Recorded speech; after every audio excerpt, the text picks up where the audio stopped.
The rhythmic hum of machines filled the hospital room, soft, sterile, and unnervingly calm. Ethan Grayson blinked awake, his vision swimming in white. His head throbbed, his body heavy, and when he tried to recall how he'd gotten there, his mind returned nothing but fog. The nurse noticed his movement and rushed forward. "Mr. Grayson, please don't move too quickly. You were in an accident. A car crash." Ethan's lips were dry. "How long have I been here?" 3 days. "You had a concussion. Short-term memory loss is common, but it should pass," she said gently. He nodded faintly, though the words memory loss settled in his chest like lead. Before he could speak again, the door opened and 2 women stepped in. The first was Isabella Monroe. Her presence was quiet yet commanding, wrapped in a pale beige coat that had seen better days. Her face was tired, her eyes shadowed with sleepless nights, but there was a steadiness in her gaze that drew him in. The second, Vanessa Hale, arrived like a storm dressed in silk, confident, composed. Her heels clicked sharply against the floor, diamonds glittered at her neck, her red lips curved in a smile of practiced warmth. "Ethan," Vanessa breathed, rushing to his side, taking his hand before he could react. "Thank God you're awake. You've had me worried sick." Ethan blinked, startled by the familiarity in her tone. "I'm sorry, do I know you?" Her expression faltered only for a heartbeat before she forced a soft laugh. "It's me, darling, Vanessa, your wife." The room seemed to still from the doorway. Isabella froze, her knuckles whitening as she gripped her bag tighter. The color drained from her face, but she didn't move, didn't speak. Only when Vanessa turned toward her with a pointed look did Isabella finally step forward. "That's not true," Isabella said quietly. "I'm his wife." Vanessa's laugh was sharp this time. "Excuse me?" Ethan's brows furrowed. "What's happening here?" "I was married to you, Ethan," Isabella continued, her voice trembling but sincere. 7 years ago. We divorced, but that doesn't erase what we had." Vanessa's tone turned icy. "She's delusional. We've been married for 3 years. I can show you the papers."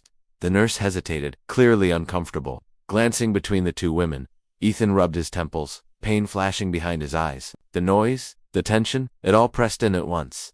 I don't remember," he admitted, voice strained. "That's all right," Vanessa said sweetly, brushing a hand down his arm. "You don't have to. You just need rest." Then she turned, her eyes glinting as they met Isabella's. "You shouldn't be here." "I'm not here to fight," Isabella murmured. "I only wanted to make sure he was all right." Vanessa's lips curled into something like pity. "He's fine. You've done your part. You can go now." For a brief second, Isabella met Ethan's gaze, a look filled with something unspoken, almost pleading, but dignified. She didn't cry, didn't argue. She simply nodded once, gathered her bag, and walked out. The door closed softly behind her. Ethan leaned back against the pillow, his pulse unsteady. "Who was she?" he asked quietly. Vanessa smoothed his blanket with a polished smile. "Just someone who can't seem to let go of the past." But long after she left the room, Ethan's mind refused to settle. In the quiet, memories flickered faintly. Laughter, a warm kitchen, the scent of vanilla and sunlight. He couldn't see her face clearly, but in that moment, he knew somewhere in the fog of his broken memory, that woman was real. The small apartment smelled faintly of chamomile tea and old books. Late sunlight spilled through the thin curtains, brushing over the cracked walls, and a little girl sitting on the floor with crayons scattered around her. "Mommy, look." Emma beamed, holding up her drawing. "It's a castle just like in your stories." Isabella smiled, folding the overdue bill behind her back. "It's beautiful, sweetheart." For a moment, she forgot the dull ache in her chest, the silent reminder that her time was running out. The medical report tucked in the drawer still read the same word it had for a year now. Cancer. When Emma dashed into the bedroom to grab more colors, Isabella's smile faded. Her gaze swept over the tiny apartment, the peeling paint, the unsteady table, and a framed wedding photo on the shelf. In it, she and Ethan were laughing, hands intertwined, as if nothing could ever touch them. She reached out, fingers brushing the dusty frame. "Ethan Grayson," she whispered, her voice trembling. "You'll never forgive me, but at least Emma will have a future." That night, she sat by the window, writing a letter under the dim light of a cheap lamp. The words came slowly, heavy with things left unsaid. She couldn't tell him the truth that she was dying. He had someone else now, and he barely remembered who she was. But she had no choice. "Mr. Grayson, I have a small investment project that might interest you. I'd appreciate a short meeting to discuss it further." She read it over and over until it sounded purely businesslike, not a plea. 2 days later, they met at a cafe near Grayson Enterprises. Ethan arrived exactly on time, in a tailored black suit, his expression calm and unreadable. Isabella stood as he approached, trying to keep her hands from trembling. "Thank you for meeting me," she began softly. Ethan nodded. "You mentioned a business proposal. What kind of project?" "Just a small one," she replied, forcing a polite smile. "I'm planning to open a small design studio. I'll need about $200,000 to get started." He raised an eyebrow. "That doesn't sound small." "I'll repay it," she said quickly. "It's for the future." For a few seconds, silence settled between them. Ethan studied her, the worn coat, the tired eyes, the way she was trying so hard to seem composed. Something inside him stirred sympathy, or maybe familiarity, but before the thought could form, Vanessa's voice echoed in his mind. She's manipulative, Ethan. She used you once. Don't let her do it again. He tightened his grip on his coffee cup. When he spoke, his tone was cold, detached. I'm sorry, Ms. Monroe. I don't fund personal favors. If you need charity, there are foundations for that. Isabella froze. For a moment, the noise of the cafe vanished. Then she nodded once, her voice steady despite the crack in her heart. I understand. Thank you for your time. She stood, gathering her purse. Her steps were slow but steady as she left. Her dignity, the only thing she still owned. Ethan watched her go, an unfamiliar heaviness pressing against his chest. Don't, he muttered to himself. She made her choice long ago. That night, in the penthouse high above the city, Vanessa sat before the mirror, red lipstick gleaming under the soft light. On the vanity lay a stack of unpaid debts and a flash drive, containing the forged marriage certificate that bound her to Ethan's fortune. She smiled at her reflection, eyes gleaming with ambition. One more month, she whispered, and everything he owns will be mine. Across the hall, Ethan stood by the window, staring out at the sleepless city. He told himself not to think about her, but in the silence, Isabella's face kept returning those eyes, proud yet fragile. He didn't know why. He only knew that, somewhere in the fog of memory, her voice still lingered. Don't ever let success make you forget who you are. And for the first time in years, Ethan Grayson couldn't tell if he was the man he remembered, or the one he had become. The evening glittered with gold and glass. Chandeliers sparkled above the marble floor of Le Montclair, the most exclusive restaurant in Manhattan. Every table was dressed in white linen and candlelight. Every conversation hummed with wealth. Vanessa Hale walked in as though the room belonged to her. Her red dress shimmered with each calculated step, her hand resting possessively on Ethan's arm. She leaned in, voice dripping with charm. Everyone's watching. Darling, smile a little. They adore a happy marriage. Ethan forced a polite grin. His head still ached from the accident, his memory a fog of half-familiar faces and voices that didn't fit together. But Vanessa, poised, confident, relentless, seemed certain of their life together. He wanted to believe her. It was easier than doubting everything. The motor D led them to their table, the center of the room, under the chandelier. Perfect for a show. As they sat down, Ethan's gaze wandered and froze. Across the room, a familiar silhouette moved through the crowd in a crisp black uniform, a clipboard in her hand. Isabella. For a moment, he thought his mind was playing tricks on him. She was supposed to be miles away, a chapter closed. But there she was, her hair tied back neatly, her posture straight despite the exhaustion that clung to her shoulders. When she turned, their eyes met. The air shifted. Isabella's lips parted slightly, but she said nothing. Then she looked away and continued giving instructions to her staff, as if the sight of him meant nothing at all. Vanessa noticed the flicker in Ethan's eyes. Her smile sharpened. Well, this is unexpected, she purred. Your little friend seems to have found a new hobby. Cleaning tables? Don't, Ethan murmured, his tone low. But Vanessa was already waving a waiter over. Excuse me, she said sweetly. Could you send over your manager? I think she's an old acquaintance of my husband's. A few moments later, Isabella approached their table. Her calmness was disarming, almost dignified. Good evening. Is there something wrong with your meal? Vanessa tilted her head, pretending to think. No, everything's perfect. I just wanted to make sure you were comfortable. It must be strange, bumping into old flames while they're on duty. The words sliced through the soft music like glass. A few heads turned. Isabella stiffened but didn't look away. I'm here to do my job, Miss Hale, nothing more. Vanessa laughed lightly, feigning surprise. Oh please. There's no need to act humble. Everyone knows you've been, persistent. Her eyes glinted. Still trying to climb your way back into his life, aren't you? The room seemed to still around them. Ethan felt a strange surge of heat crawl up his neck. Not anger at Isabella, but at the cruelty dripping from Vanessa's voice. Something inside him, something buried deep under years of confusion, snapped. He rose slightly from his chair, his voice calm but firm. That's enough, Vanessa. She doesn't deserve this.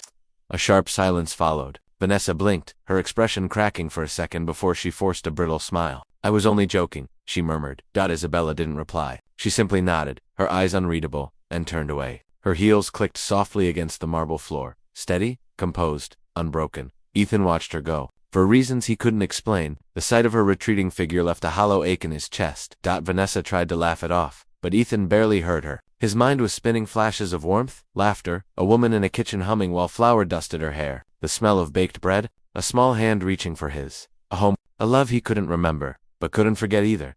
He didn't know what Isabella was hiding, or why her name still echoed inside him long after she was gone. But that night, as the lights of Manhattan shimmered below, Ethan Grayson began to doubt everything he thought he knew, especially the woman sitting beside him.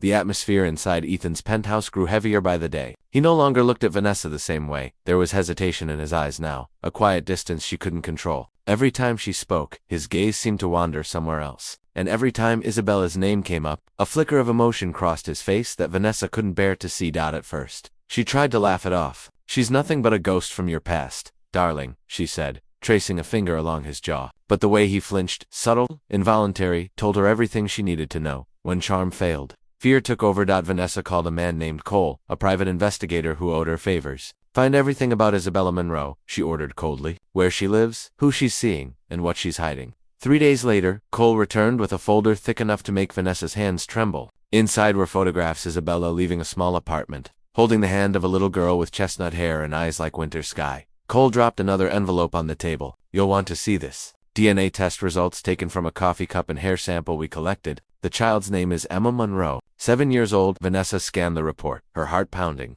Then her breath caught. Biological father, Ethan Grayson. For a moment, she just stared at the paper. The truth was a knife. She could almost feel her entire plan, the life she'd built on deception, cracking beneath her feet. But panic soon hardened into rage. If Ethan ever found out, everything would be over. The mansion, the power, the future she clawed her way into. She had crawled too far from the gutter to lose it all to a woman who waited tables at night. "No," she whispered to herself. "He will never know." She picked up her phone and made another call, this time to a forger she'd worked with before. "I need a new DNA report," she said, her voice sharp and calm. "This time, it says the child isn't his." The next morning, she found Ethan in his study, staring out over the city skyline. She approached softly, clutching the forged envelope. "I didn't want to show you this," she began, voice trembling just enough to sound believable, "but you deserve the truth."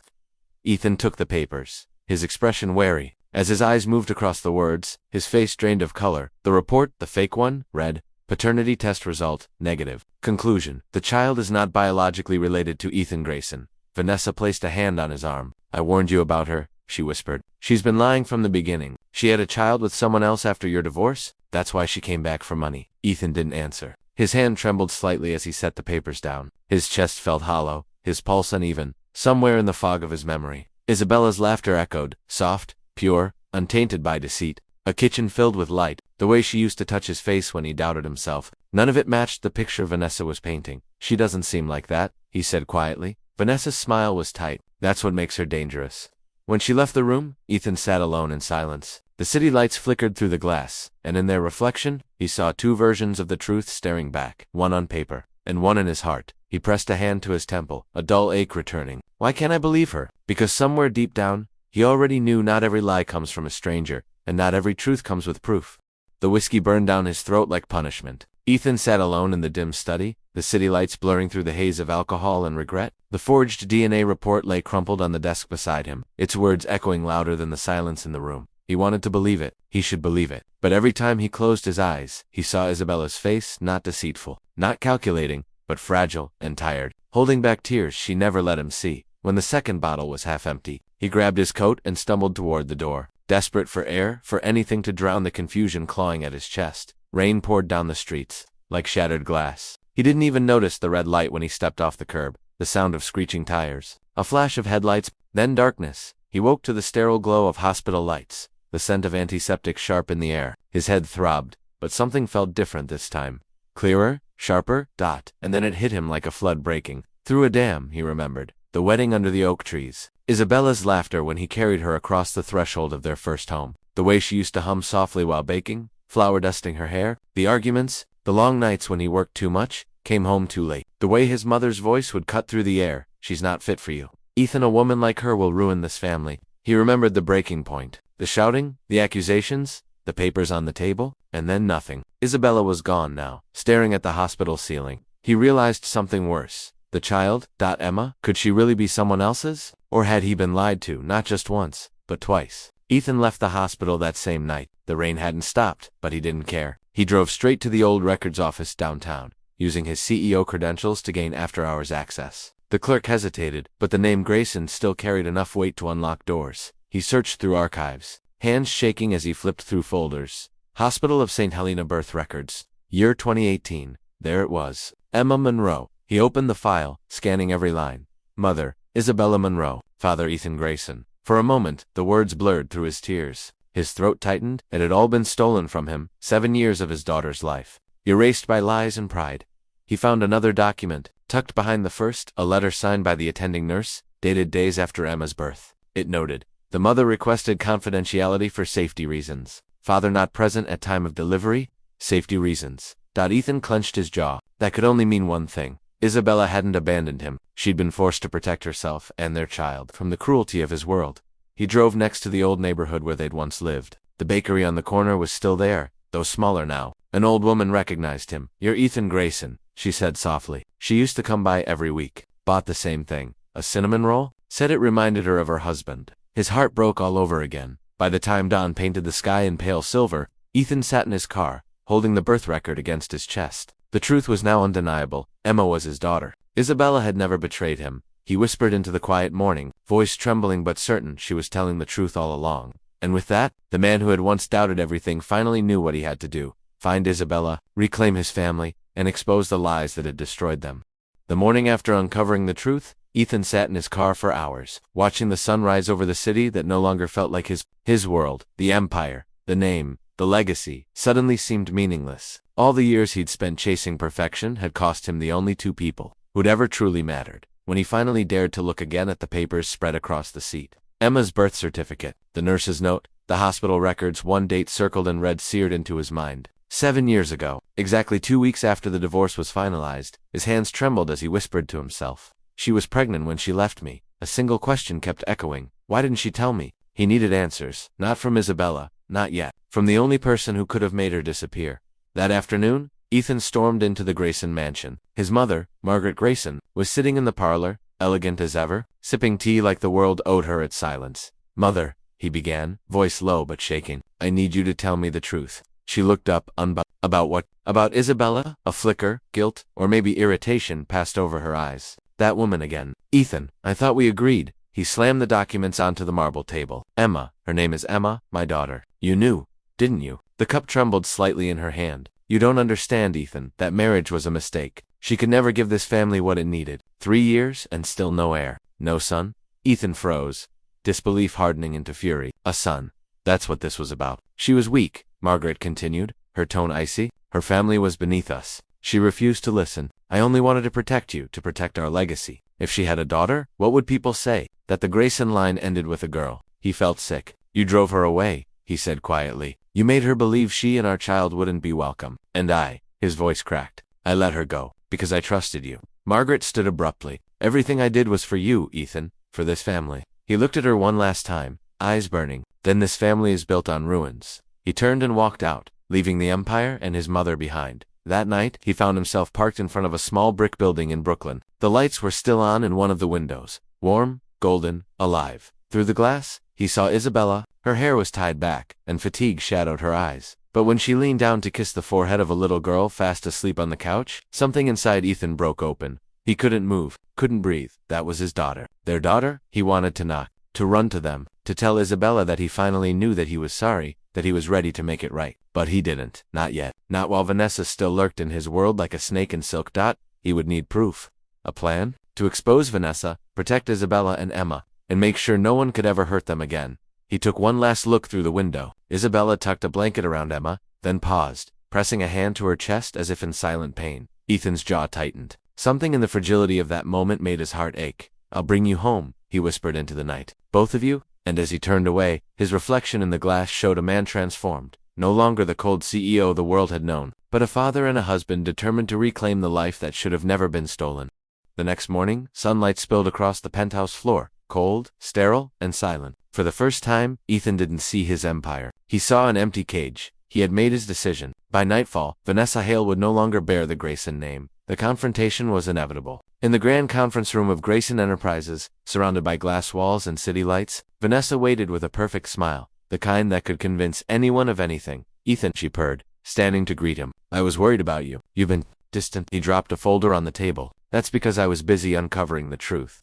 Vanessa's eyes flicked down. The top page was an official court order revoking her marriage license. Beneath it, photos, documents, and audio recordings spilled out. Falsified signatures, offshore transfers, fake medical bills, every lie she had built her life on. Her voice trembled. "Where did you get these?" "From the people you forgot to pay off," he said coldly. "And from the real, Isabella Grayson's attorney? The one you pretended never existed?" She took a step back, mask cracking. Ethan, please. I only wanted my money, my name, my life. He stepped closer, eyes burning. You almost destroyed the only woman I ever loved. You turned her suffering into your opportunity. Security entered the room. Vanessa's expression hardened, fury replacing fear. You think this makes you a hero? She spat. You're just a man chasing ghosts. She's dying, Ethan, and you're too late. Her words froze him, dying before he could ask more. The guards escorted her away, but her final sentence echoed in his mind long after she was gone. Hours later, he found himself standing in front of that same small apartment once more, this time with trembling hands and a heart full of regret. The door opened slowly. Isabella stood there, thinner than before, paler, but still with that quiet strength in her eyes. She froze when she saw him. Ethan, he swallowed hard. I remember everything. Her breath hitched. She tried to speak, but he stepped closer, voice shaking. I know why you left. I know what my mother did, and I know about Emma. Tears welled in her eyes. You weren't supposed to find out. I just wanted her to be safe. He reached out, his hand trembling. Safe from me. She shook her head, breaking down at last. Safe from all of it. The name, the pressure, the cruelty. I couldn't let her grow up in that world. Ethan's voice softened. You were never alone, Isabella, and Emma will never be fatherless again. Behind her, a small voice interrupted. Mommy, who's that? Isabella turned. Emma stood in the hallway clutching her stuffed bear, blinking at the tall man with tears in his eyes. Ethan knelt down slowly, his voice barely a whisper. Hi, sweetheart. Emma tilted her head. Do I know you? He smiled, tears spilling freely now. Not yet, but I've known you. My whole life? Isabella covered her mouth, unable to hold back the sob that escaped. Ethan opened his arms. Hesitantly, Emma stepped forward, and the moment her small hands wrapped around his neck, years of silence shattered into forgiveness. Weeks later, Vanessa's arrest made headlines. Fraud, falsified identity, attempted extortion. The Grayson board offered Ethan his title back. He refused. Instead, he moved to a quieter house by the lake, where Isabella could rest and Emma could run through the garden without bodyguards or cameras. Every morning, Ethan made coffee, Isabella baked her favorite pastries, and Emma's laughter filled the air. The illness remained cruel, unrelenting, but for Isabella, peace had finally come. On one soft spring evening, as the sun dipped below the horizon, she sat on the porch wrapped in a blanket, Ethan beside her, Emma asleep in her lap. You stopped pretending, she whispered weakly. He smiled through tears. No, you made me remember how. She leaned her head on his shoulder, her voice fading into the breeze. Then promise me, you'll keep remembering. He kissed her hair, always. The wind rustled, carrying the faint scent of her perfume, a memory that would never fade.